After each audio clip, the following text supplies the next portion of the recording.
This one? Yep. Okay, great. There you go. Thank you. So Mike Phillips, also from Lockheed Martin, wanted to say a couple words before we started, so I'll let him start. Good morning. I'm going to introduce Matt and the project. I've been coming to the NASA flight software workshops for several years. Just want to express the motivation we had for this R&D effort that Matt's going to talk about. Been really following the proliferation of cFE and cFS for a couple years here and looking for the opportunities to insert this into some of Lockheed Martin's efforts. So the opportunity came a couple years back with a strategic thrust that Lockheed had toward affordability that flowed down to the software engineering organization, really looking to deal with commonality through standard products that we could centralize from an ownership perspective and then push back to our programs. We have quite a few major programs in the Denver facility, probably 6 to 8 major spacecraft programs, either in development or production. In the production phases, you know, they're doing block upgrades on there, so there are opportunities for that. And we have about 6 or 8 more in our Sunnyvale campus. All those baselines have a mature software baseline in them and really don't have an opportunity for us to insert some new capability in there.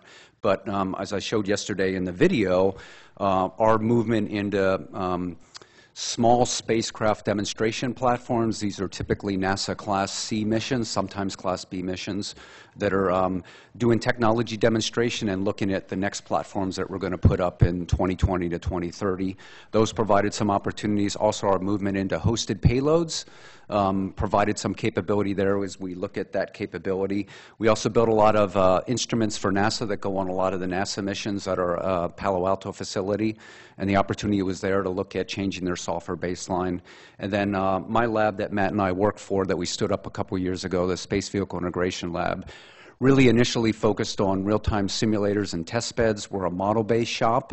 We started with Matrix X. Lockheed flew a vehicle in 2005, 2006, mostly Matrix X and a little bit of Simulink. Since then, we've moved to Simulink, and we launched last year IRIS, which is a NASA mission on a Pegasus. That was all guidance, nav, and control Simulink code.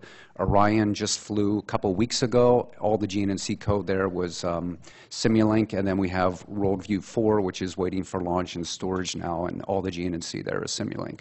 The lab also uses a lot of LabVIEW code and LabVIEW FPGA for our real-time simulators and such. So there was an opportunity to look at leveraging cFE and cFS also on the real-time sims. Matt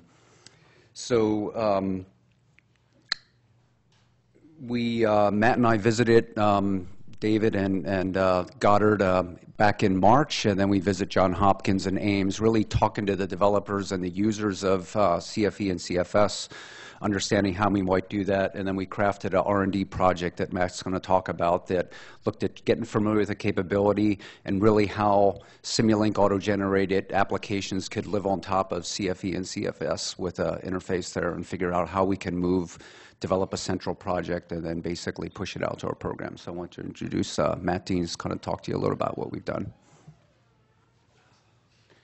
Well, thank you and good morning. I'm really excited to give this talk, and thanks for the opportunity to come and present. It's been a lot of very interesting talks, and I appreciate everybody sharing what they're doing. So maybe just a note about, well, you'll see all this, so I'll just jump in. So maybe just a note about our company, if you don't know. We are spread all over in the space area, in aerospace and defense. Civil space, many of you will know many of those programs. We also do a lot of strategic missile defense, so we build the THAAD program that does theater area aerial defense, so it's hit-to-kill ballistic missile defense. And we also build the Fleet Ballistic Missile, which is shown up there kind of on the, I'll move my mouse here, right here. So it's a large missile program that shoots intercontinental ballistic missiles out of a submarine. We also do military space, so you can see some examples there of the programs we do. We also have, as Mike mentioned, an advanced technology center doing R&D work. From the disclosure statement that's out there on our corporate website, our division did $8 billion in sales. That's about 20% of the whole corporation. So maybe just set the stage a little bit for the R&D project that we're trying to do. So this was a background, maybe just a little bit of history. Some of this you have seen. Last year, our group came and presented the flight software design pattern discovery studies that we did. The idea there being we take a whole group of implemented flight software that's been flying on many of those programs you saw and try to use some of the automated tools that do reverse engineering to pull out design patterns from all that flight software.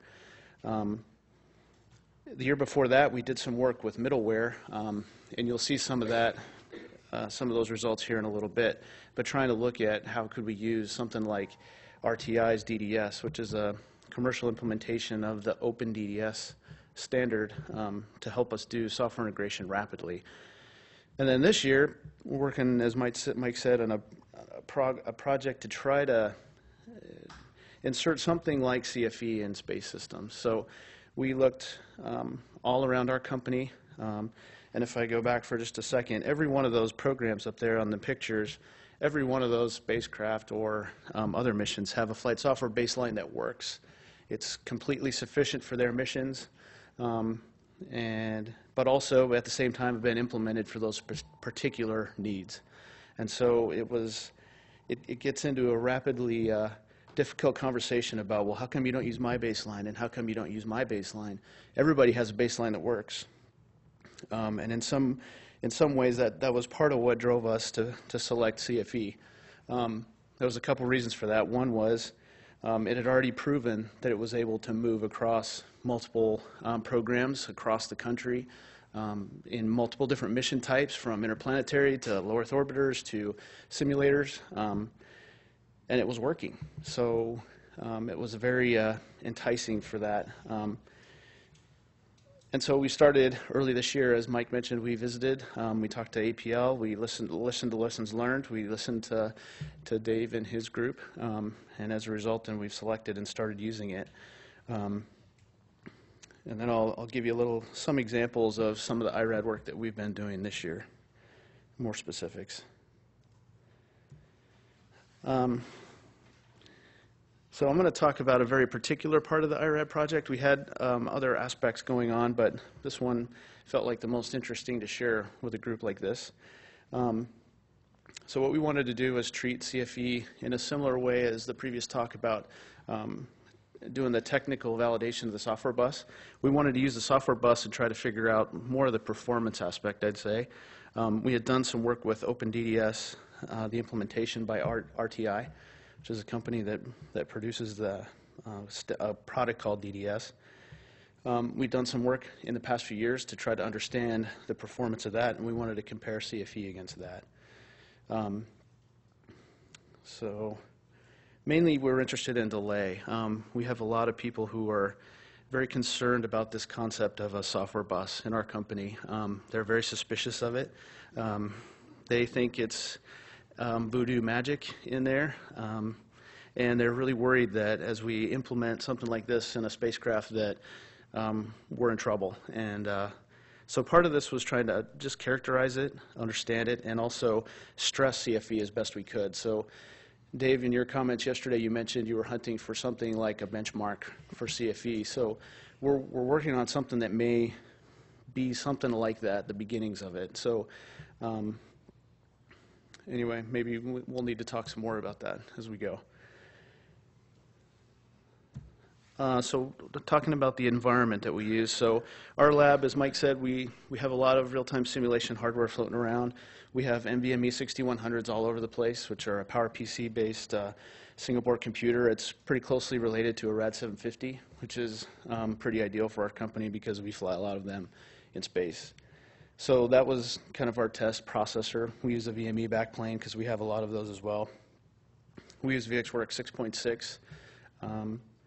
We used our VME analyzer for timing. We have a ton of those laying around and helps us get pretty good resolution, better than the processor clock. So that's what we use to help do the actual timing. And so the idea was to set up a couple of apps on cFE and also an RTI and send messages back and forth and use the VME analyzer to help time and get some good comparisons. What we really wanted to get to was to use the software bus network app that is supposed to be released soon. I know I bug Dave almost every week about it, and He's bugging his side about it, so we're waiting and excited to use it. That's really where we wanted to get to.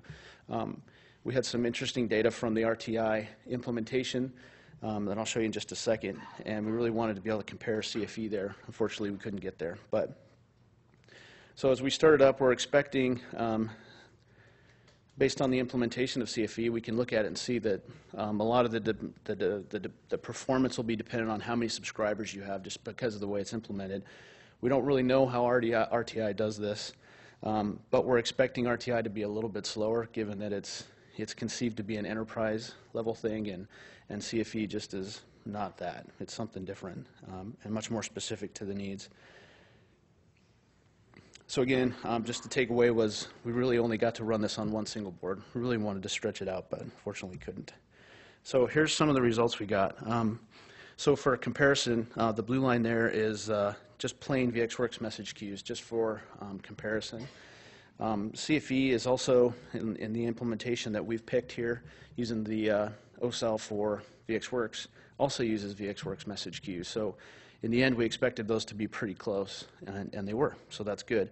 We're also not orders of magnitude different. So the Voodoo Magic stuff, we can pretty much torpedo right now. There is no Voodoo Magic in cFE.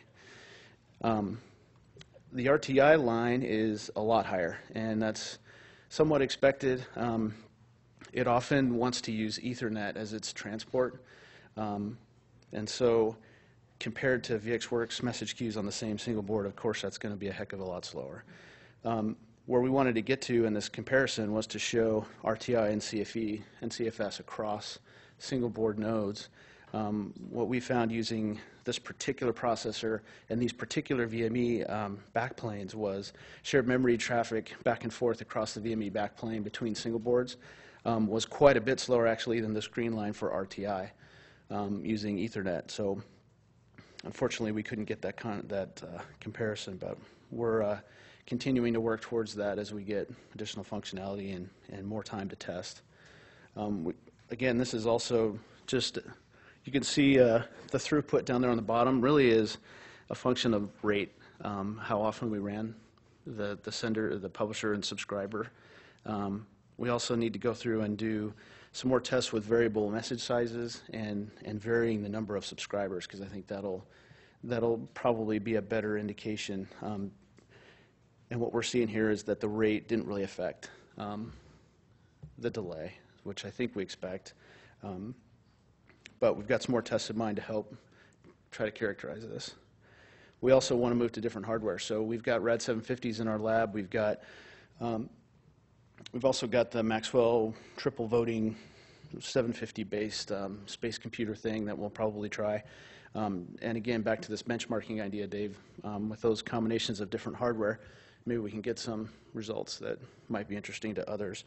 And again, this is, as we start to shop this around in our company and try to convince people that this is a good, viable solution for spacecraft and other missions, I anticipate that the first question will be, will it work on my hardware? And so having this pack of benchmarks will be really helpful, so we can go and get that piece of hardware, whatever it might be, run the benchmarks and get an idea of what's going to be the impact as they look to adopt something like this.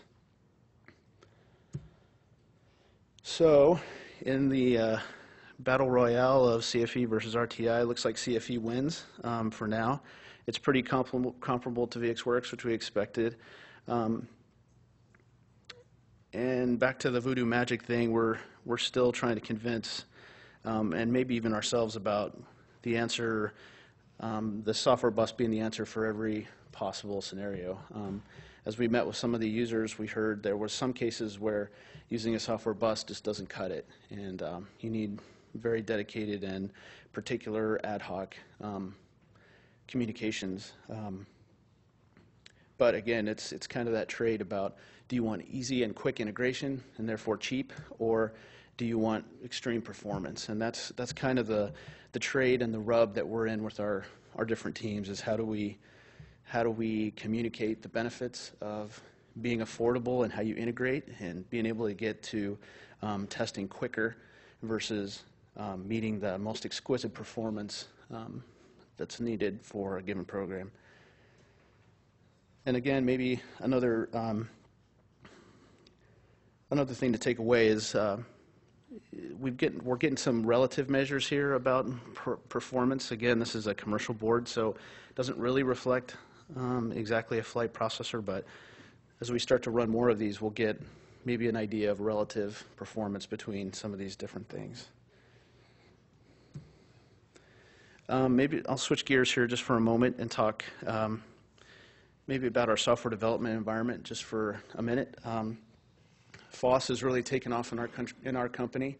A lot of people are, it seems that the IT resistance is starting to fall a little bit. We've had a lot of resistance over the past couple of years of not really wanting to adopt FOSS tools, but I think it's really starting to change in our company. And as a result, then our tool suite really looks like a big pile of open source stuff. We're using Google Test for unit test analysis and the mock capability that comes with that. You can read yourself. We're using Jenkins primarily for continuous integration, and that's really taken off in the last year in our company. We have Mercurial and Git. Our group is moving to Git right now for software CM.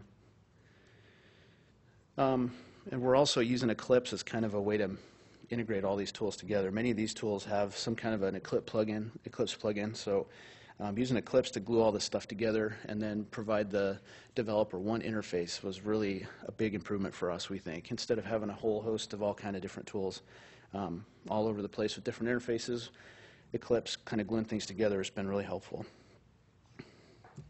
So that's really it. Not really the whole 30 minutes, but wanted to maybe quit before lunch here a little bit and give you some time for questions. Thank you.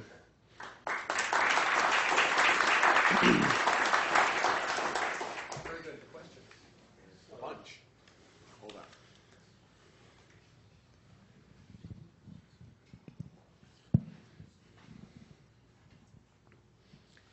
on. Okay. The Pathfinder MER MSL software architecture is very similar to cFE in that there's a software bus that's built on top of VxWorks message queues. Mm-hmm.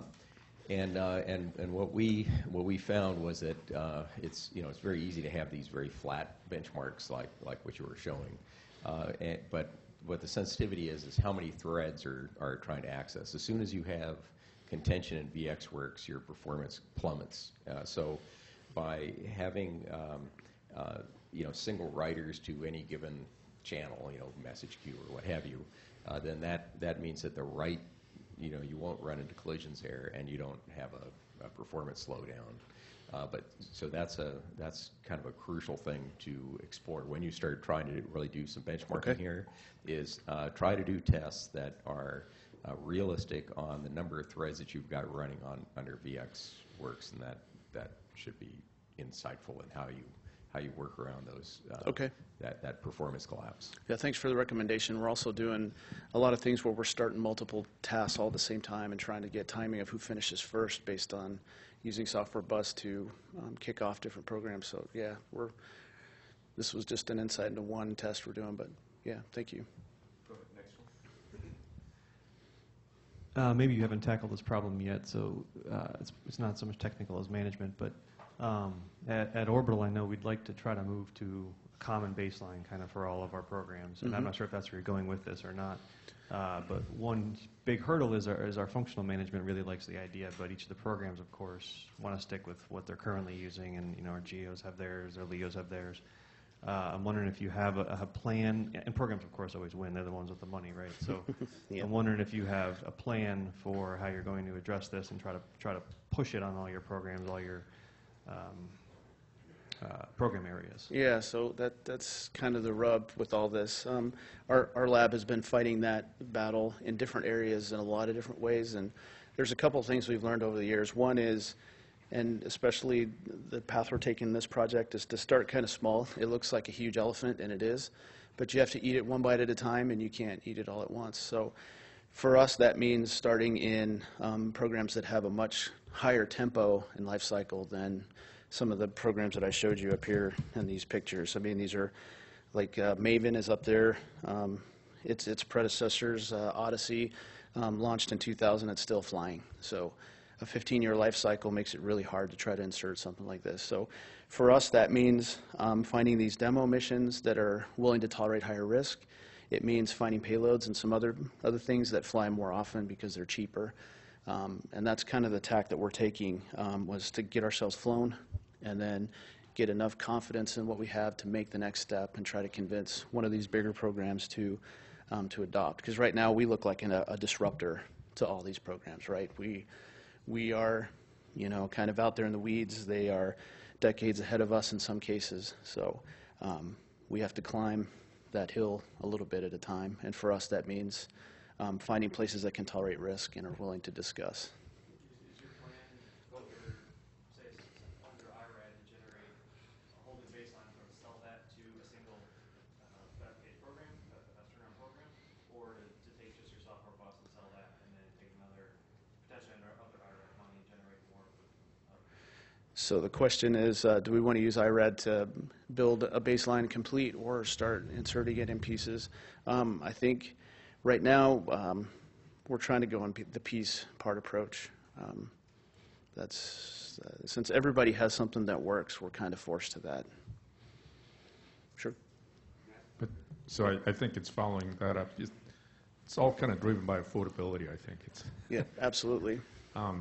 My comment on the software bus is, I think it's really trade is the expendability versus performance, right? Yep. If you're looking for the performance, and you know you have to go with the dedicated bus, whereas you anticipate a lot of ads and expanding, then software bus might be a baseline or platform to be on. Yeah, absolutely, and that's hopefully what I was trying to get across, that it's kind of a trade, right? And the comments you had yesterday, David, about killing it with margin, I think that's one of the reasons you do that, right? Because if you can kill it with margin, then it gives you the opportunity to run these things that you give a little performance, but can save you a lot in affordability. The last one is, when you looked at you have a slide on latency versus the throughput. For the throughput, did you look at the processor throughput, I/O throughput, and all those? It winds up being kind of an average data rate, so. Oh, okay. All right, thank you. Sure. Okay, last one. Nope. But I know you like it.